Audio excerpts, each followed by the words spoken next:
Okay guys, पहले आप decide कर लो कि आप कैसा ड्रेस करना चाहते हैं, एक छपरी की तरह या फिर एक क्लासिक एलिगेंट मैन की तरह।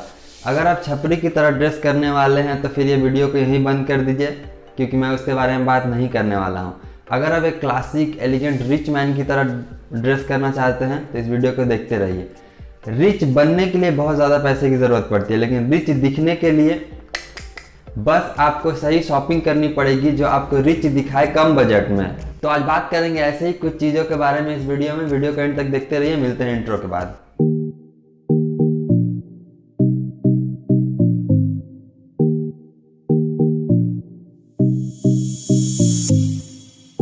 हे गाइज, अगर आप इस चैनल पर नए हैं तो यहाँ पे हम बात करते हैं men's fashion, hair care, skin care, lifestyle वगैरह के बारे में। तो अगर आपको इसमें से किसी भी चीज़ में इंटरेस्ट है तो चैनल को जरूर सब्सक्राइब कीजिए।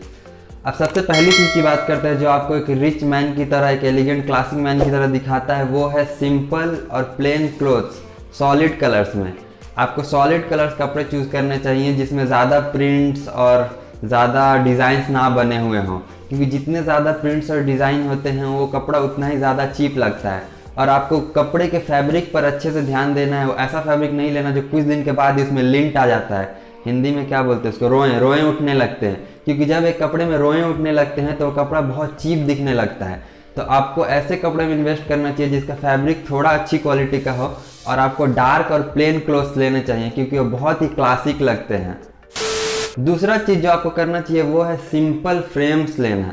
अगर आपको ज़रूरत नहीं है चश्मों की फिर भी वो लें, उसको पहने, क्योंकि चश्मे बहुत सारी बहुत सारी खराबियों को छुपा देते हैं। लाइक अगर आपका चेहरा सिमेट्रिकल नहीं है तो अगर आप चश्मा पहनोगे तो वो उसको ढक देता है। चश्मा आपके फेस को बहुत सिमेट्रिकल दिखाता है और ये आपको बहुत ही क्लासी लुक देता है। जैसे और आपको चश्मा खरीदते टाइम ध्यान देना चाहिए कि उसका जो ये हैंडल हो पतला हो। ज़्यादा मोटे हैंडल्स वाले चश्मे ना लें क्योंकि वो थोड़े चीप दिखते हैं। पतले हैंडल्स वाले चश्मे लें, स्लीक चश्मे लें, बहुत बड़े बड़े ना लें जो आपको फेस को सूट करे। ऐसे चश्मे ना लें जो आपके फेस से बाहर जा रहे हो या फिर बहुत ज़्यादा ही छोटे हों।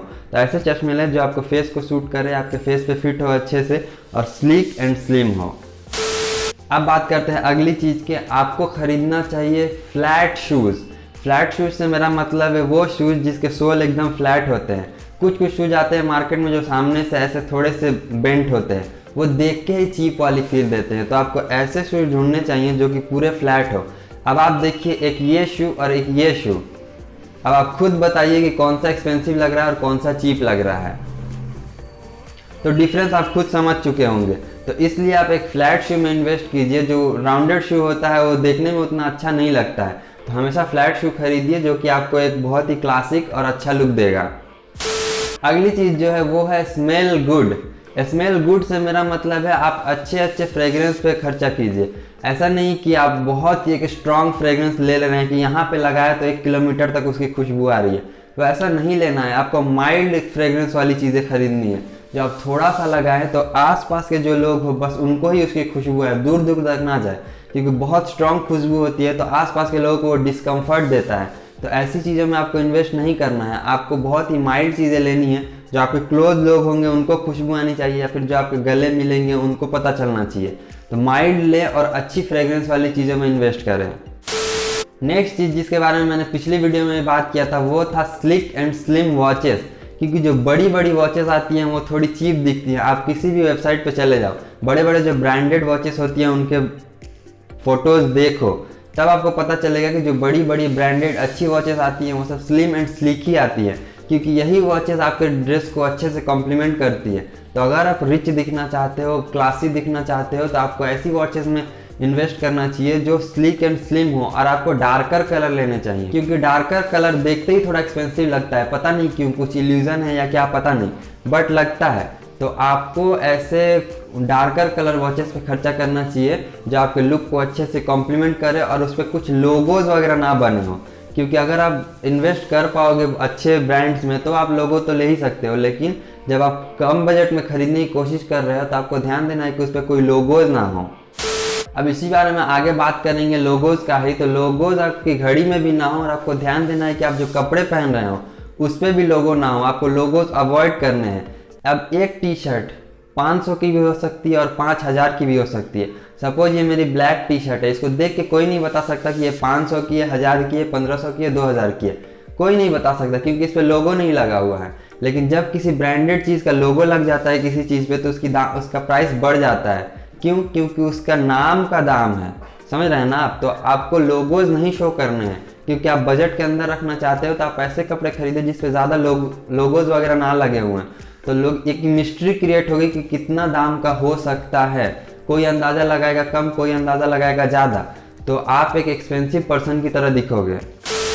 अगली चीज़ जो है वो है लेयरिंग। लेयरिंग मतलब कुछ पहनना, टी शर्ट के ऊपर कुछ पहन लिया, शर्ट के ऊपर कुछ पहन लिया, वो बहुत ही क्लासी दिखता है और रिच फील देता है।